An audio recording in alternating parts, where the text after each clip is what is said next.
கிறிஸ்துவுக்குள் எனக்கு அன்பான திருச்சபை மக்களே, அன்புக்குரியவர்களே, இயேசுவின் நாமத்தினாலே உங்களை நான் வாழ்த்துகிறேன். மீண்டுமாக இந்த பரிசுத்த நாளில் தேவ சமூகத்தில் ஆண்டவர் நம்மை அழைத்து வந்தபடினாலே கர்த்தரை துதிப்போம், ஸ்தோத்திரிப்போம். இந்த நாளிலே தியானிக்கும்படியாக எடுத்துக்கொண்ட ஒரு வேத பகுதி, அதை தான் நாம் வேத படமாகவும் வாசித்தோம். யோவான் எழுதின சுவிசேஷம் 21ஆம் அதிகாரம் 15 முதல் 17 வரையும் நாம் வேதமாக வாசித்தோம். அதில் இருந்துதான் ஒரு பகுதியை கோடிட்டு காட்டி அதன் அடிப்படையிலே சில காரியங்களை நாம் தியானிக்க இருக்கிறோம். 16ஆம் வசனத்தை நாம் வாசிக்கும் போது, யோனாவின் குமாரனாகிய சீமோனே, நீ என்னிடத்தில் அன்பாய் இருக்கிறாயா? 15, 16, 17 இந்த 3 வசனத்திலுமே வாசிக்கும் போது, யோனாவின் குமாரனாகிய சீமோனே, நீ என்னிடத்தில் அன்பாய் இருக்கிறாயா? அதுதான் இன்றைக்கு நாம் சிந்திக்க வேண்டிய தலைப்பு. Do you love me? நீ என்னை நேசிக்கிறாயா? இது யார்கிட்ட கேட்டது? ஆண்டவராகிய இயேசு கிறிஸ்து பேதுருட்ட கேட்டது.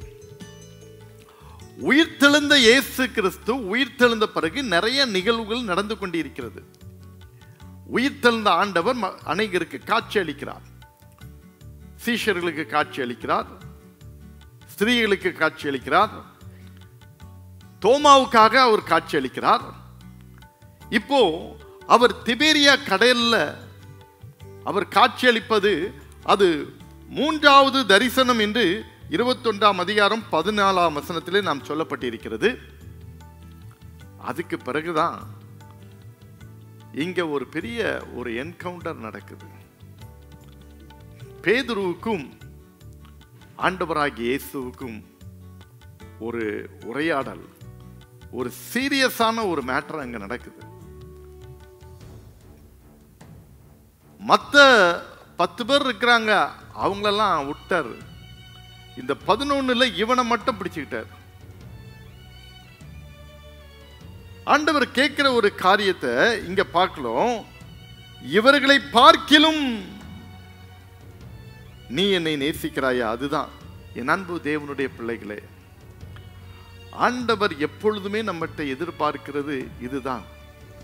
நீ மற்றவர்களை காட்டிலும் உன்னுடைய முதல் அன்பு எனக்கு இருக்கிறதா? The first love to Jesus. அதுதான் அவருடைய எதிர்பார்ப்பாக இருக்கிறது. நீ என்னை நேசிக்கிறாயா? Do you love me?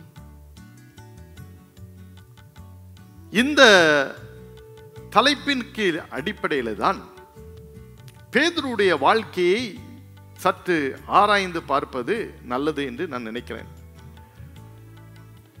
பேதுரு யார்? He was a fisherman, but later he became the leading apostles. Not only the apostles, he was the leading apostles. முன்னணி அப்போஸ்தலராக காணப்படுறான். அதுதான் முக்கியமான பாயிண்ட். அதுல சாதாரண மீன் பிடித்தவன் அவன் ஒரு முன்னெடுத்து செல்கின்ற ஒரு அப்போஸ்தலனாக மாறுகிறதை நான் பார்க்கிறோம். சரி, இந்த பேதுரு மீன் பிடிக்கிறவன் என்று நமக்கு தெரியும். அவனுடைய பேக்ரவுண்டை கொஞ்சம் நம்ம ஆராயும் போது, மத்தேயு எழுதின சுவிசேஷம் 4ஆம் அதிகாரம் 18லிருந்து 20ஆம் வசனத்தில் நம்ம வாசிக்கும் போது அங்கே ஒரு குறிப்பு சொல்லப்பட்டு இருக்கிறது. லூக்கா எழுதின சுவிசேஷம் 5ஆம் அதிகாரத்தில் முதல் வசனங்களிலிருந்து நீங்க வாசித்து வருவீர்களானால் அங்கேயும் சொல்லப்பட்டிருக்கிறது. மார்க்கு 1:17, மார்க் எழுதின சுவிசேஷம் 1ஆம் அதிகாரம் 17ஆம் வசனத்தை வாசிக்க கேட்போம். இயேசு அவர்களை நோக்கி, என் பின்னே வாருங்கள், உங்களை மனுஷரை பிடிக்கிறவர்களாக்குவேன் என்றார். என் பின்னே வாருங்கள், உங்களை மனுஷரை. ஆமா, அதுல பேதுரு தான் முதன்மையான ஒரு. என் அன்புக்குரிய தேவனுடைய பிள்ளைகளே, அப்படி என்றால் இவனுடைய ஒரு பின்னணி, ஒரு பேக்ரவுண்டு, நான் ஏற்கனவே சொன்னது போல அவன் ஒரு மீனவன். அந்த மீனை பிடிச்சிட்டு இருந்தவனை ஆண்டவர் மனுஷனை பிடிக்கிறவனா மாற்றான். விவரமா நம்ம அதை பார்க்கணும்னா லூக்கா எழுதின சுவிசேஷம் தான் அதுல ரொம்ப நல்ல விவரமா அந்த காரியத்தை எக்ஸ்பிளைன் பண்ணியிருப்பாங்க. லூக்கா எழுதின சுவிசேஷம் 5ஆம் அதிகாரத்திலே நாம் பார்க்கும்போது அங்கே ஆண்டவராகிய கர்த்தர் அவன் சொல்லும் போதே அவன் அந்த பிரமிப்புல என்ன செய்யறான் பாருங்க. ஆண்டவரே, நான் பாவியாகிய மனுஷன் நீ, அந்த லூக்கா 5ஆம் அதிகாரம் 8ஆம் வசனத்துல சொல்லிருக்கு, பாவியான மனுஷன் நீ பொத்துன்னு விழுந்துட்டு அதை வாசிக்க கேட்போம். அப்பொழுது இயேசு சீமோனை நோக்கி, பயப்படாதே, இது முதல் நீ மனுஷரை பிடிக்கிறவனாயிருப்பாய் என்றார். இதுதான் the personal call, the particular. லூக்கா தான் அதுல கரெக்டா மென்ஷன் பண்ணிருப்பார். பயப்படாதே. யாரு? சீமோனை நோக்கி பயப்படாதே, இது முதல், ஹியர் ஆஃப்டர், இப்பொழுதிருந்து நீ என்ன மீன் பிடிக்கிறவன் அல்ல, நீ என்ன யாரை பிடிப்பா? மனுஷரை பிடிக்கிறவனாக மாறுகிறாய். ஹல்லேலூயா, ஹல்லேலூயா. என் அன்பு தேவனுடைய பிள்ளைகளே, அப்படி என்றால் ஒரு மீனவன் ஒரு அப்போஸ்தலனாக மாறுகின்ற ஒரு பின்னணி தான் இது. அவனை தான் ஆண்டவர் கேட்கிறாரு, நீ என்ன நேசிக்கிறாயா? இரண்டாவது பார்க்கும்போது இந்த பேதுருவுடைய போல்ட்னஸ், தைரியம் ரொம்ப அதிகமாக இருந்துச்சு. மத்தேயு எழுதின சுவிசேஷம் 14ஆம் அதிகாரம் 28, 29 அந்த வசனங்களை வாசிக்கும் போது, இது ஆண்டவர் கடல்ல நடந்துட்டு வருவார், வாக்கிங் ஆன் வாட்டர். அவன் சொல்லுவான், நீரேயானால் நானும் நடக்கிறேன். அந்த வசனத்தை வாசிப்போம். பேதுரு அவரை நோக்கி, ஆண்டவரே, நீரேயானால் நான் ஜலத்தின் மேல் நடந்து உம்மிடத்தில் வர கட்டளையிடும் என்றான். ஹல்லேலூயா. நீரேயானால் பாருங்க, அந்த ஒரு துடுப்பு. மீதி எவனாவது கேட்டானா? அடுத்த 11 பேர் கேட்டாங்களா? இல்ல. இதுதான் உனக்குள்ள ஒரு போல்ட்னஸ், ஒரு தைரியம். நீரேயானால் சொல்லும், நடந்து வான்ட்டு நான் நடக்கிறேன். அதே போல கடல்ல நடந்தான். அது நம்ம சொல்லிக்கிட்ட காரியம் தான். இயேசுவை பார்க்கும்போது நடந்தான், தண்ணியை பார்த்தான், முங்கினான். சரிதான் என் அன்புக்குரிய தேவனுடைய பிள்ளைகளை. பட் அவனுக்குள்ள அவர் ஒரு போல்ட்னஸ், ஒரு தைரியமான ஒரு நபராக இருந்தான். இன்னும் பார்த்தீங்கன்னா ஒரு உணர்ச்சி வசப்படுகிறவன், ஒரு ஆங்கிலத்தில் சொல்ல போனால் இம்பல்சிவ் நேச்சர் என்று சொல்லலாம். அந்த ஒரு உணர்ச்சிகரமாக செயல்படுகின்ற காரியம். அது டிப்பிக்கலா சொல்ல போனா யோவான் எழுதின சுவிசேஷம் 18ஆம் அதிகாரம் 10ஆம் வசனத்தை வாசிக்க கேட்போம். அப்பொழுது சீமோன் பேதுரு தன்னிடத்தில் இருந்த பட்டயத்தை உருவி பிரதான ஆசாரியனுடைய வேலைக்காரனை வலது காதர வெட்டினான். அந்த வேலைக்காரனுக்கு மல்கூஸ் என்று பெயர். மல்கூஸ் காத வெட்டினான். மல்கூஸ் காத அவுட்டு, அவ்வளவுதான். காதர வெட்டினா. இருந்த அடையாளமே தெரியாம போனி. ஆனா அதான் இயேசு கிறிஸ்து ஒன்னும் ஒட்ட வச்சிட்டார். ஹல்லேலூயா. சும்மா ஃபெவிக்விக் போட்டு ஒட்டுற மாதிரி காதை என்னச்சிட்டாரு, திருப்பி அங்க கொண்டு போய் வச்சாரா, அது சேர்ந்துட்டு. ஹல்லேலூயா. ஆமா. ஏன் சொல்றேன்னா, ஜீசஸ் அரெஸ்ட் பண்றாங்க, பிடிக்கிறாங்கன்னு தெரிஞ்ச உடனே அவனுக்கு வேகம் வந்துட்டு, யார்கிட்டையும் கேட்கல, இயேசுகிட்டையும் அனுமதி கேட்கல, எவர்கிட்டையும் கேட்கல, ஒன்னும் கேட்கல. உடனே அந்த உணர்ச்சி வசப்பட்ட டக்குனி பட்டயத்தை எடுத்தான் வெட்டிட்டான். அப்படிப்பட்ட ஒரு உணர்ச்சி பொங்க எழுகின்ற ஒரு மனிதனாக இந்த பேதுரு இருப்பதை நான் வேதத்தின் வழியாக நான் பார்க்கிறோம். ஒருவேளை அவன் சாதாரண ஒரு மீனவனாக இருந்தலாம், தைரியசாலி, போல்ட்னஸ், அது மட்டுமல்ல ஒரு உணர்ச்சிகரமான ஒரு நபராக காணப்பட்டான்.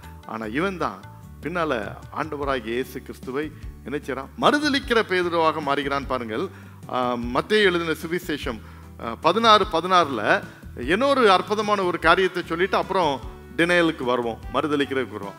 இதுல ஆண்டவர் கேட்கிறாரு, நீங்க என்ன யாருன்னு நினைக்கிறீங்க, யாருன்னு நினைக்கிறீங்க? ஆண்டவர் கேட்கிறாரு.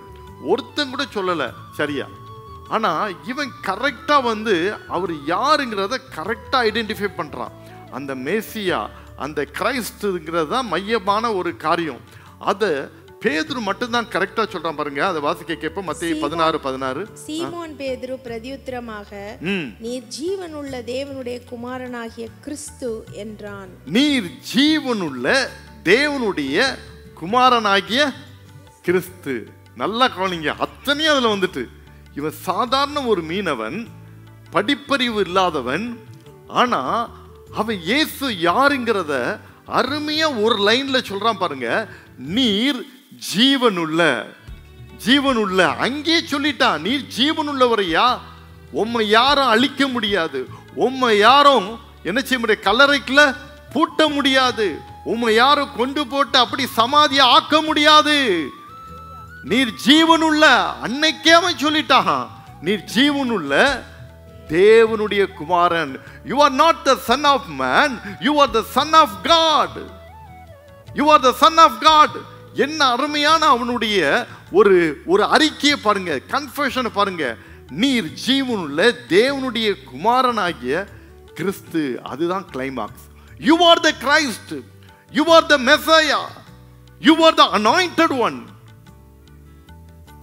கரெக்டா அவன் சொல்றான் பாருங்க. அப்போ பேதுரு, he was not an ordinary person, he was something different. அதனால தான் ஆண்டவர் சொன்னாரு, மாம்ச ரத்தம் இதை உனக்கு சொல்லலப்பா, மாம்சமும் ரத்தமும் வச்சு நீ இதை சொல்லல, ஆண்டவருடைய வெளிப்பாடு அவனுக்கு அப்பமே இருக்கிறது. என் அன்பு தேவனுடைய பிள்ளைகளே, அவன் சொன்ன அந்த ஒரு லைன்ல அத்தனை வார்த்தையும் அடங்கி இருக்கிறது. அவர் ஜீவன் உள்ளவர், அவர் எக்காலத்திலும் அவர் என்ன செய்கிறது, அழியாதவர், அழியாதவர், ஜீவனுள்ளவர், தேவனுடைய குமாரன் கிறிஸ்து. அப்போ அவனுடைய அந்த கன்ஃபெஷன் எப்படி இருக்கு பாருங்க. அந்த கன்ஃபெஷன் ஒரு உறுதியான கன்ஃபெஷன், புரிந்து கொள்ளுது. அது மட்டுமல்ல, ஆழமானது. It's a deepest confession. ஆழமான ஒரு காரியத்தை அவன் வெளிப்படுத்துறான். ஈஸியா டக்குன்னு எல்லாத்துக்கும் புரிஞ்சிட முடியாது. இப்ப நீங்களே பலமுறை வாசித்திருப்பீங்க. இந்த மாதிரி புரிஞ்சுக்கிட்டீங்களா என்னைக்காவது? இப்ப நான் சொல்ல போய் உங்களுக்கு ஹைலைட் ஆகும், கொஞ்சம் யோசிப்பீங்க. ஆமா, ஜீவனுள்ள அவர் சாகாதவருங்கிறதுக்கு தான் இது மேசியானா, இது கிறிஸ்துனா மேசியா. இந்த மாதிரி காரியங்களை டக்குன்னு புரியும். த டீப்பர் மீனிங் அன்னைக்கே பேதுரு என்னச்சுதான் அதை சொல்றான். என் அன்புக்குரிய தேவனுடைய பிள்ளைகளே, அதெல்லாம் சொன்னப்போ தான் அவன் கடைசியா பார்க்குறோம். லூக்கா எழுதின சுவிசேஷம் 22, 61, 62 வாசிக்கும் போது ஆண்டவர் அவன் மறுதளிக்கிறான். ஆண்டவர் சொல்வார், எப்பா சேவல் 2 தரம் கூவுறதுக்குள்ள நீ 3 நேரம் மறுதளிச்சிருவாப்பா, அவ்வளோதான். அதே போல ஆண்டவர்கிட்ட மறுதளிச்சிட்டான். இந்த பேதுருடைய வாழ்க்கை பார்க்கும்போது இதுதான். ஆனா அந்த பேதுரு மற்ற சீஷர்ல காட்டிலும் ஒரு விசேஷித்தமானவனாக இருக்கிறாங்கன்னு இருக்கணும். பேதுருவை பற்றி நிறைய சொல்லிட்டே போகலாம்.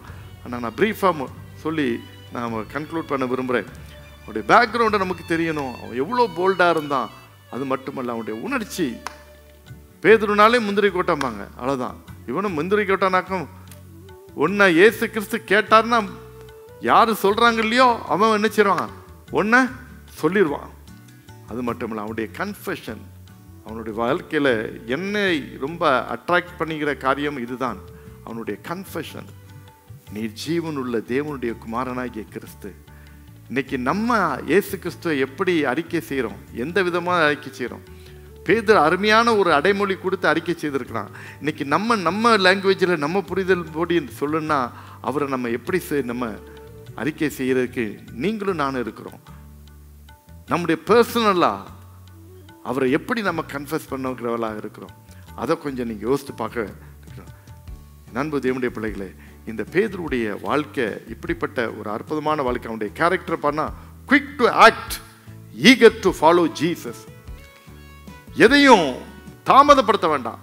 சிலர் சொல்லுவாங்க ரொம்ப ஸ்லக்கிஷாக போயிட்டு இருக்காங்க, எதை சொன்னாலும் அப்படியே. தமிழில் ஒரு பழமொழி சொல்லுவாங்கன்னா, இந்த உளுந்தரைச்ச அம்மி அப்படிம்பாங்க. உளுந்து அரைக்கும் போது அது ரொம்ப லேட் ஆகணும் அப்படின்னா, எந்த ஒரு வேலையை சொன்னாலும் கால தாமதம் ஆகிட்டு இருக்கும். இவன்கிட்ட சொன்னால் வேலையே ஓடாதாப்பா, அவ்வளோதான் விடிஞ்சிரும் அப்படிம்பாங்க. இவன்கிட்டயா சொல்லு, டக்குன்னு ஃபாஸ்ட்டாக முடிச்சிருவான். அதே மாதிரி தான் பேதுரு, எதை சொன்னாலும் ஃபாஸ்ட்டாக செய்யக்கூடிய குயிக் ஆக்ஷன் பேதுருகிட்ட இருந்தது. அது மட்டுமல்ல, இப்படிப்பட்ட பேதுரு தான் இங்கே அவனுக்கு ஒரு ஆண்டவரோடு கூட இருக்குது. அந்த என்கவுண்டரில் அவனுடைய willingness to be restored by Jesus, அவனுடைய வில்லிங்னஸ், அவனுடைய அந்த ஆர்வம் மீண்டுமாக அங்கே ரெஸ்டோர் பண்ணப்படுகிறதை நாம் பார்க்கிறோம். என் அன்புக்குரிய தேவனுடைய பிள்ளைகளை, அதுதான் ஆண்டவர் இங்கே கேட்குறாரு. To you love me? நீ என்ன நேசிக்கிறாயா? மறுதலிச்சிட்டியாப்பா? 3 ட்ரிப்பு சேவல் 2 ட்ரிப்பு கூறதுக்குள்ள 3 ட்ரிப்பு என்ன மறுதலிச்சிட்டியே. அப்படிப்பட்ட பேதுருவை பார்த்து ஆண்டவர் பாருங்க எங்க கரெக்டா அடிக்கிறாரு. இந்த இடத்துல தான் சொல்றாரு, 3 ட்ரிப்பு மறுதலிச்சவன்ட்ட 3 ட்ரிப்பு அருமையா கேட்கிறாரு. அவனுக்கே ஒன்னும் ஓடல. அவன் புரிஞ்சுக்கிட்டான். he got the point. புரிஞ்சுட்டான். ஏன் இவரு எப்படி நம்மளை 3வது ட்ரிப்பு கேட்கிறாரு அப்படின்னு கேட்டுதான் அவன் பாருங்க சரண்டர் ஆகிறத பாருங்க. பேதுரு துக்கப்பட்டு அந்த 17ஆம் வசனத்தை வாசிக்கும் போது 3ஆம் தரம் தன்னை கேட்டபடினாலே 2 ட்ரிப்பு கேட்கிற வரையும் சீரியஸ் ஆகல. அவன் 2 ட்ரிப்பு கேட்கிற வரையும் சீரியஸ் ஆகல. 3ஆம் நேரம் கேட்ட மாத்திரத்துல அவனுக்கு உச்சந்தலையில் அடிச்ச மாதிரி இருந்துச்சு. டேய் நீ தாண்டா 3 தடவை மறுதலிச்சா, 3 தடவை மறுதலித்த நபர் என்று சொல்லி அந்த 3ஆம் தரம் கேட்ட உடனே பேதுரு துக்கப்பட்டு அவனுக்கு நினைவு வந்துட்டு துக்கப்பட்டு என்ன சொல்றான் பாருங்க, நீர் எல்லாவற்றையும் அறிந்திருக்கிறேன், நான் உம்மை நேசிக்கிறேன் என்பதையும். என் அன்பு தேவனுடைய பிள்ளைகளே, நீர் எல்லாவற்றையும் அறிந்திருக்கிறீரப்பா. You know me well. என்ன நல்லா நீ தெரியும். இன்னைக்கு நம்மளை பற்றி அதிகமா நல்லா தெரிஞ்சது ஆண்டவராகிய இயேசு கிறிஸ்து. ஒருவேளை கணவரை பற்றி மனைவிக்கு தெரிவதை காட்டிலும், மனைவியை பற்றி கணவருக்கு தெரிவதை காட்டிலும் இயேசுக்கு நன்றாக தெரியும். ஹல்லேலூயா, ஹல்லேலூயா. என் அன்பு தேவனுடைய பிள்ளைகளே, இதை தான் பேதுருட்ட ஆண்டவர் கேட்கிறாரு, நீ என்ன நேசிக்கிறாயா, நேசிக்கிறாயா?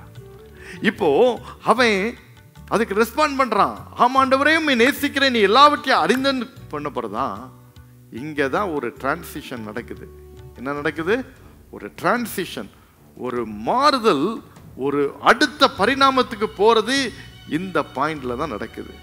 இதுக்கு பிறகுதான் பேதுரு he became a leader. அப்போஸ்தலருக்கு இவன் தான் லீடர்ஷிப். அப்போஸ்தலர் 2ஆம் அதிகாரத்தில் எடுத்துட்டு போனா யாருடைய பேர் அங்க வரல. பேதுரு தான் ஃபர்ஸ்ட் இருக்கிறாரு. எழும்புறான், போல்ட அடிக்கிறான், சொல்றான், ஜீவாதிபதியை கொலை செய்தீர்கள், அதற்கு நாங்கள் சாட்சிகளா இருக்கிறோம். We are the witnesses. You are crucified the Lord Jesus Christ. We are the witnesses. இயேசுவை நீங்க கொலை செய்தீங்க, நாங்க சாட்சிங்க. இதே தான் சொன்னா இந்த இயேசு யாருன்னு கேட்கும்போது அவரையா தெரியாது, அவரு எனக்கு தெரியாதுன்ட்டான். என் அன்பு தேவனுடைய பிள்ளை, தெரியாது என்று சொன்னவன் இங்க சொல்றான், அவரை நீங்க தான் ஐயா கொலை செய்தீங்க. தைரியமா சொல்றான். பிரதான ஆசிரியனை பார்த்து சொல்றான், ஆசாரியர்களை பார்த்து சொல்றான், வேத பாரகனை பார்த்து சொல்றான், பரிசேயனை பார்த்து சொல்றான், அத்தனை பேரை பார்த்து சொல்றான், நீங்க கொலை செய்தீங்க. You crucified the Lord Jesus Christ. எங்க இருந்து வந்துச்சியா இந்த தைரியம்? After Pentecost he became a leader. தலைவன், ஒரு ஒரு ஒரு வழி நடத்துகின்ற ஒரு தலைவனாக அங்க மாறுவதை நம்ம பார்க்கிறோம். recognized as a leader among the disciples. அப்போஸ்தலர்களுக்குள்ள அவன் என்னது? ஒரு தலைவனாக அங்கே செயல்படுகின்ற ஒரு காரியத்தை நாம் பார்க்கிறோம். இவன் தான் மறுதலிச்சவன். இயேசுவை அரெஸ்ட் பண்ணும்போது மறுதலிச்ச பேதுரு இங்கே பெந்தேகோஸ்தே நாளுக்கு பிறகு அங்கே அவனுக்குள்ள ஒரு பெரிய தைரியம் என்ன செய்து வந்து விட்டது. என் அன்புக்குரிய தேவனுடைய பிள்ளைகளே, இந்த பேதுருடைய வாழ்க்கை வரலாறு, அவனுடைய கேரக்டர் இந்த மாதிரி பார்க்கும்போது பின்னால இந்த மினிஸ்ட்ரி லைஃப் கேரக்டர் மினிஸ்ட்ரியை பார்க்கும்போது ஊழியத்தில் பேதுரு பேசும்போதே 3000. அதுதான் பாருங்க, அதுலேயே ஆண்டவர் ஒரு பிளெஸிங் தான். 3 முறை மறுதலிச்சவன ஒரே மெசேஜில் 3000 பேர் மாறினாங்க. 3 முறை மறுதலிச்சவனுக்கு 3 0 பக்கத்தில் போட்டு விட்டாரு. கரங்களை தட்டி கர்த்தரை மகிமைப்படுத்துங்க. ஹல்லேலூயா, ஹல்லேலூயா. அதுதான் ஆண்டவர் கொடுக்கிற பிளெஸிங். நம்ம நினைக்கிறோம் 3 ட்ரிப்பு மறுதலிச்சதுனால 3 ட்ரிப்பு நம்மளை சுட்டி காட்டி அவர் கேட்கிறாரு, நீ என்னை நேசிக்கிறாய நேசிக்கிறாய பாயிண்ட் அவுட் பண்றாரு அப்படின்ட்டு. எதுக்கு? இவனை வச்சு ஒரு பெரிய உத்தரவாதத்தை வச்சிருக்கிறாரு. இந்த கல்லின் மேல் தானே என் சபையை கட்டுவேன்னு சொல்லியிருக்கிறேன். அதெல்லாம் சொல்றாரு. அப்போ ஆண்டவர் சும்மா விட்டு வைப்பாரா? அவர் புடமிடும் போது, அவர் அந்த காரியத்தை அவர் பரிசீலிக்கும் போது அது நேர்த்தியா இருக்குங்க. அதனாலதான் பேதுரு பாருங்க, முதல் மெசேஜில் அவன் 3000 பேர் நல்லா ஒரு லாஜிக்கா தான் இருக்குது. 3க்கு பக்கத்துல 3 0 ஒரே மெசேஜ்ல. அடுத்தது பாருங்க 5000. அப்புறம் கொர்நேலி வீட்டில் பேசிட்டு தான் இருக்கிறான். பரிசுத்த ஆவியானவர் அப்படியே இறங்குறாரு. ஹல்லேலூயா, ஹல்லேலூயா. ஆண்டவர் பேதுருவை பயன்படுத்த ஆரம்பித்து விட்டார் ஊழியத்தில். ஹல்லேலூயா, பயன்படுத்தினார். அப்போ சுவிசேஷ பணியை செய்தான் பேதுரு. என்ன செய்தான்? சுவிசேஷ பணியை அவன் செய்யறதை பார்க்கிறோம். அந்த மறுதளித்ததுல அவனுடைய பாக்கியம், அவனுடைய பாட்டு என்னன்னா, the repentance and reconciliation is very important. ஆண்டவர் அப்படியே அவனை பார்க்கிறாரு. அந்த ஒரு பார்வை அவனுக்கு புரிஞ்சிட்டு, இவர் எதுக்கு பார்க்கிறாருன்ட்டு, நான் தப்பு பண்ணிட்டேன் அப்படின்னு தன்னுடைய பாவத்தை உணர்ந்து அறிக்கை செய்து மனம் கசந்து அழுதான். வேதம் சொல்லுது, மனம் கசந்து அழுதான். என் அன்புக்குரிய தேவனுடைய பிள்ளைகளே, என்றைக்கு நம்முடைய வாழ்க்கையில நம்முடைய பாவத்தை நம்ம மறைக்காம, நம்முடைய பாவத்தை ஆண்டவருடைய சமூகத்தில் நம்ம அறிக்கை செய்கிறோமோ, அன்னைக்கு ஒரு ஆசீர்வாதம் உண்டு. பேதுரு பாருங்க, அவன் ஹைட் பண்ணல, மறுதளிச்சாதான் உண்மைதான். ஆனா அதை ஹைட் பண்ணாம அவன் என்ன பண்ணான்? ஆண்டவருடைய சமூகத்தில் தன்னை முழுதுமா அர்ப்பணித்தான். மீண்டும் ஒரு ஜீவபலியை அர்ப்பணித்தான். மனம் கசந்து அழுதான். அந்த அழுததின் பாக்கியத்துல தான் உயிர்த்தெழுந்த இயேசு கிறிஸ்து இந்த பேதுருக்காக இங்க ஒரு என்கவுண்டரை போட்டுட்டு இருக்கிறாரு. ஹல்லேலூயா, ஹல்லேலூயா. அந்த பேதுருடைய ஊழியத்தை நம்ம பார்க்கிறோம். பேதுருவை ஆண்டவர் பயன்படுத்தினார். 3000 5000 பேர் என்று அங்கே இருக்கிறார். அங்கே மக்கள் ஆண்டவருக்கென்று ஒப்பு கொடுத்து வருவதை நாம் பார்க்கிறோம். அது மட்டுமல்ல, அற்புதங்கள் அடுத்தது பேதுரு மூலமாக அற்புதம், மிராக்கிள்ஸ் அண்ட் ஹீலிங். அப்போஸ்தலர் நடபடிகள் 3ஆம் அதிகாரத்துல பேதுருவும் யோவானும் போறாங்க. ஒரு பிறவி சப்பானி எடுத்திருக்கலாம். அவங்க சொன்னதெல்லாம் ஒண்ணு இல்லை, வெள்ளியும் பொண்ணு எங்கிடத்துல வெள்ளியும் கிடையாது, பொண்ணும் கிடையாது, இயேசுவின் நாமத்தினாலே நட. அந்த வசனத்தை வாசிப்போமா? அப்பொழுது பேதுரு, வெள்ளியும் பொன்னும் என்னிடத்தில் இல்லை, என்னிடத்தில் உள்ளதை உனக்கு தருகிறேன். நசரேயனாகிய இயேசு கிறிஸ்துவின் நாமத்தினாலே நீ எழுந்து நட என்று சொல்லி வலது கையினால் அவனை பிடித்து தூக்கிவிட்டான். உடனே அவனுடைய கால்களும் கரடுகளும் பலன் கொண்டது. ஹல்லேலூயா, ஹல்லேலூயா.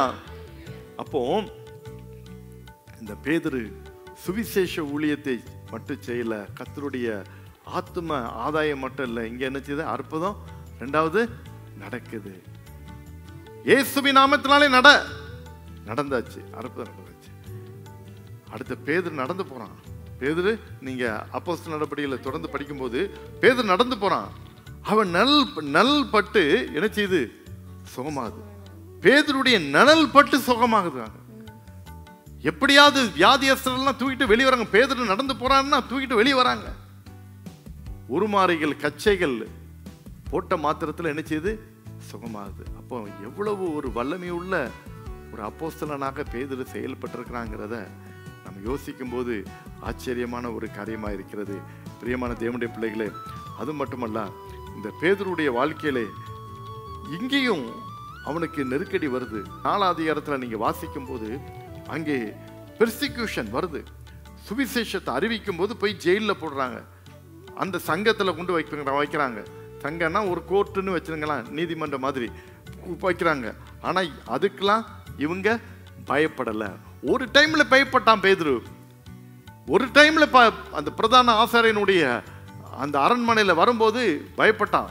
பயந்து தான் சொல்லிட்டான், அவரை தெரியாதுன்ட்டான். இப்போ அவன் பயப்படல. ஜெயிலில் தூக்கி போடுறாங்க, காவல் கூடத்தில் தூக்கி போடுறாங்க.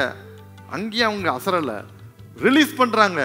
இனிமே இந்த இயேசுவை பற்றி சொல்லக்கூடாது, சரியா அப்படின்னு சொல்றாங்க. சரின்ட்டு போறான்வா. போயிட்டு வெளியே வந்த உடனே அடுத்த தெருவில் பிரசங்கம் பண்ண ஆரம்பிச்சாச்சு. ஹல்லேலூயா, அப்ப என்ன தைரியம் பாருங்க. அப்போசிஷன் எவ்வளவு இருந்தாலும் சரி, அதை அவர் பொருட்படுத்தாதபடிக்கு அந்த காரியத்திலே போவதை பார்க்கிறோம். என் அன்புக்குரிய தேவனுடைய பிள்ளைகளே, லீடிங் த ஏர்லி சர்ச், அந்த ஆரம்ப கால திருச்சபையை ஒரு லீட் பண்ணுகின்ற ஒரு மனிதனாக இந்த பேதுரு காணப்படுகிறான். பேதுரு 2 நிருபங்களை எழுதியிருக்கிறான். 1 பேதுரு 2 பேதுரு, அதை நம்ம பார்க்குறோம். இது அப்போஸ்தலர் பேதுருவால எழுதப்பட்டது. அதை நீங்கள் வாசித்து பார்த்தீங்கன்னா அந்த பேதுரு இது கொஞ்சம் வித்தியாசமாக இருக்கும். மொத்த நிருபங்களை காட்டிலும், பவுல் நிருபத்தை காட்டிலும் பேதுரு நிருபம் வாசிக்கும் போது இன்னும் சில டிஃப்ரெண்டான புதிதான காரியங்களை நம்ம கற்றுக்கொள்வதற்கு இணையான ஒரு காரியங்களாக இருக்கும். என் அன்பு தேவனுடைய பிள்ளைகளே, இன்றைக்கு இந்த பேதுருவை தான் ஆண்டவர் கேட்டாரு, டூ யூ லவ் மீ?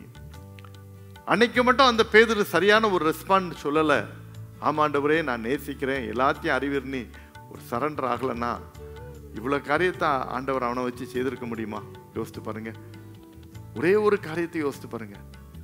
சாதாரண ஒரு மீனவன், படிப்பறியாதவன், அவனுக்கு எதுவுமே தெரியாத ஒரு சூழல்ல வந்தவன், ஆண்டவர் ஒரே ஒரு வார்த்தை தான் சொன்னாரு, ஃபாலோ மீ, என்னை பின்பற்றி வா.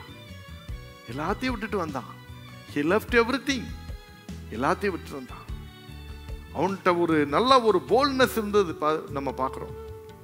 ஒரு தைரியம், ஒரு துணிச்சல். பிரதான ஆசாரியன் வேலைக்காரன் காதை கூட விட்டுறக்கவன் துணியல. அதுக்கு எவ்வளவு பெரிய கான்சிக்வன்சஸ் வரும் அப்படிங்கறது கூட யோசிக்கல. நம்ம வெட்டிட்டோம்னா நமக்கு அடுத்த விளைவு என்ன நடக்கும் அப்படிங்கறது கூட அவன் யோசிக்கல. அதை கூட யோசிக்காம செய்தான். நீ ஜீவனுள்ள தேவனுடைய குமாரனாகிய கிறிஸ்து.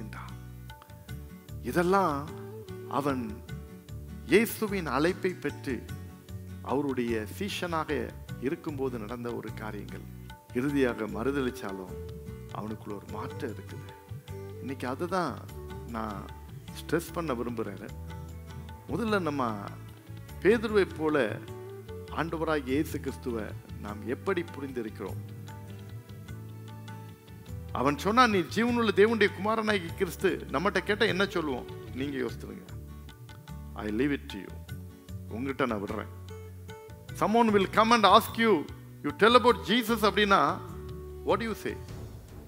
நீங்க என்ன சொல்லுவீங்க? ரெண்டாவது, இந்த பேதுரு மறுதலித்தாலும் அவனிடத்துல ஒரு ரீகன்சிலேஷன் இருந்தது, ஒரு ஒப்புரவாக்குதல் இருந்தது. இன்னைக்கு நம்ம நிறைய நேரம் நம்ம ஆண்டவரை காட்டி கொடுத்துருக்கோம். ஆண்டவரை காட்டி கொடுக்குதுன்னா எப்படி? ஒரு பொய்யை சொல்றது மூலமா, மற்றவங்களை பற்றி நம்ம இல்லாத பொழுது பேசுறது மூலமா, அது மட்டுமல்ல ஒரு தூஷண வார்த்தை பேசுறது மூலமா, ஏதோ ஒரு காரியத்தை ஒரு பரிசுத்த குலைச்சலான காரியங்கள்ல நடக்கிறது மூலமா ஆண்டவரை நம்ம காட்டி கொடுக்கலாம், மறுதலிக்கலாம். ஆனால் மறுதலித்தாலும் அவன் மனம் திரும்பினான். ஹல்லேலூயா! மறுதலித்தாலும் மனம் திரும்பினான். அதுதான் முக்கியம். இன்னைக்கு நம்மளும் ஆண்டவரை மறுதலிக்கிற கூட்டமாக, அவரை காட்டி கொடுக்கிற கூட்டமாக இருந்தாலும் மனம் திரும்பும் போதுதான் நம்முடைய வாழ்க்கையில ஒரு மாறுதல் ஏற்படுகிறது. ஒரு டிரான்சிஷன் அங்கதான் வருது. இப்ப பேதுரு மட்டும் மனம் திரும்பலன்னா ஆண்டவர் டைரக்டா வந்து அவனை என்கவுண்டரிங் பண்ணிருக்கவே மாட்டாரு.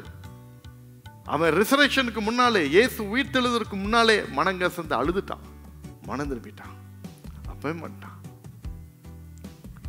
என் அன்பு தேவ பிள்ளைய, இயேசுவை எப்படி அறிந்து இருக்கிறார்? இரண்டாவதாக, உன் வாழ்க்கையிலே மாற்றம், ஆண்டவரை மறுதலிக்காமல் அவருக்குரியவனாக நீ இருக்கிறையா? அப்படி இருக்கிற ஒன்றை பார்த்து மூன்றாவது ஆண்டவர் கேட்கிறாரு, நீ என்னை நேசிக்கிறாயா? இந்த கேள்வி ஏன் கேட்கிறாருன்னா, உன்னை கொண்டு ஆண்டவர் ஒரு பெரிய காரியத்தை வச்சிருக்கிறாருன்னு அர்த்தம். உங்களை கொண்டு ஆண்டவர் ஏதோ ஒன்றை செய்ய போகிறார், ஒரு பெரிய காரியத்தை உங்களுக்கு முன்பதாக வைத்திருக்கிறார். அதை உங்களை கொண்டு அவர் செய்ய நினைக்கிறார். உங்களை கொண்டு அதை ஆண்டவர் நினைச்சாரு நடக்கணும் அப்படின்னு நினைக்கிறாரு, உங்களை கொண்டு செய்யணும்னு நினைக்கிறாரு. அதுக்கு தான் கேட்கிறாரு, நீ என்ன நேசிக்கிறாயா? இதுக்கு உங்க பதில் என்ன? இதுக்கு உங்க பதில் என்ன? Yes or no? பேதுரு ஆமாண்டவரேன்னு சொன்னா, நேசிக்கிறேன்னு சொன்னா, அவனை கொண்டுதான் ஆண்டவர் பலத்த கிரியைகளை ஆதி திருச்சபையை செய்தார். கூட்டம் கூட்டமாக ஜனங்கள் ரட்சிக்கப்பட்டார்கள், வியாதிகஸ்தர்கள் சுகமானார்கள்.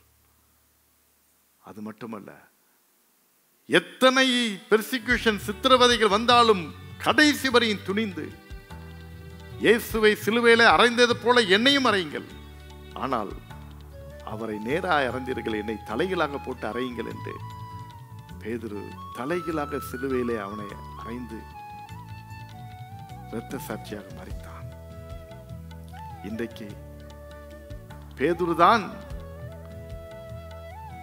திருச்சபையின் ஃபவுண்டேஷன் அஸ்திபாரம் அப்படின்னு முதல் நபர் என்று கூறப்படுகிறது. கத்தோலிக்க திருச்சபைகளை கூட பேதுரு தான் த ஃபர்ஸ்ட் போப் என்று still they are considering.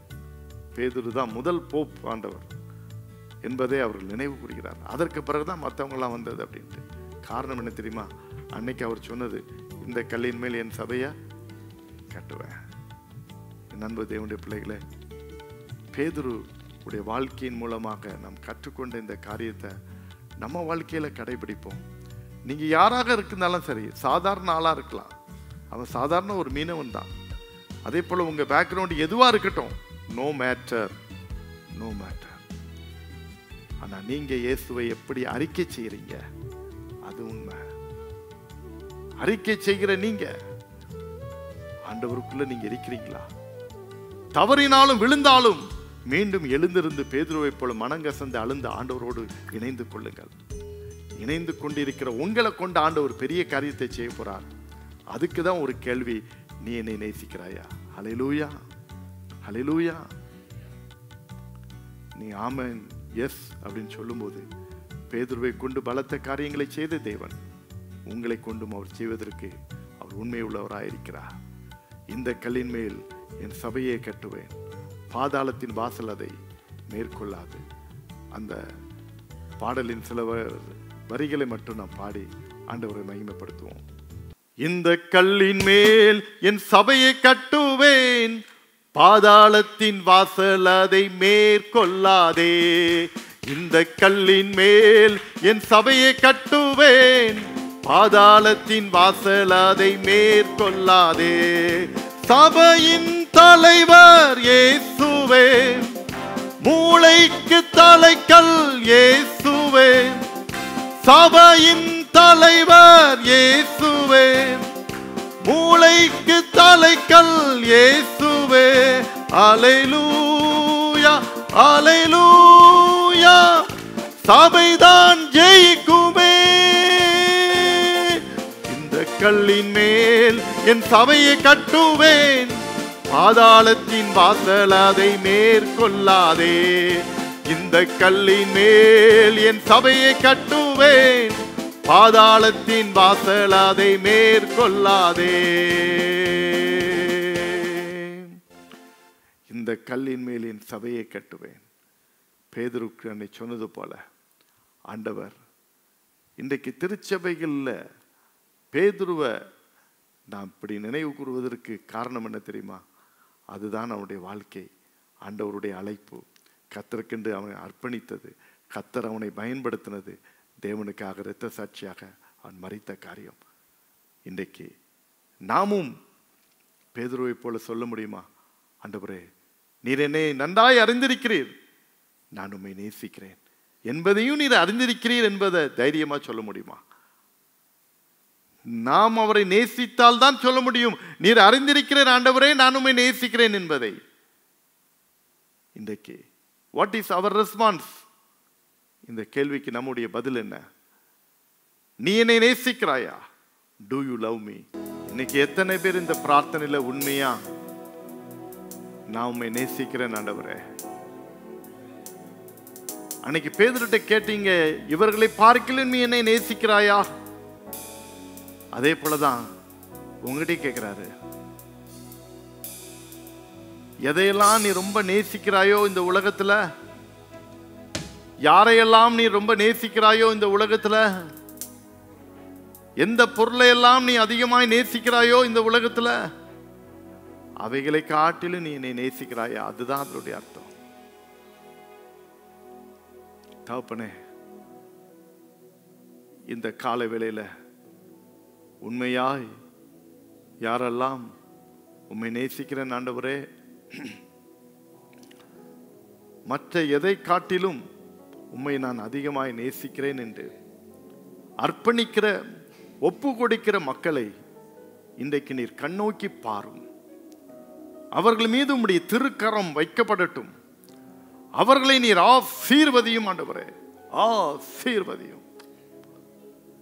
Let your hands be upon them and bless them abundantly. Thank you, Holy Spirit. உம்முடைய ஆசீர்வாதத்தின் கரம் உடைய பிள்ளைகளோடு கூட இருக்கட்டும். ஜெபிக்கிற ஒவ்வொருவரையும் ஆசீர்வதி. இந்த பிரார்த்தனையில் இணைந்திருக்கிற ஒவ்வொருவரையும் ஆசீர்வதிப்பீராகப்பா. பேதுருவை போல கர்த்தாவே, நாங்கள் உமக்காக வைராக்கியமாய் எழும்ப, அநேகரை உமக்கு நேராக வழிநடத்த, உம்முடைய நாமத்தை மகிமைப்படுத்த அருள் புரியும். எல்லா துதி கன மகிமை புகழ் உமக்கே செலுத்துகிறோம். நீர் ஏற்றுக்கொள்ளும். இயேசுவின் நாமத்தில் வேண்டிக் கொள்கிறோம் பிதாவே, ஆமென்.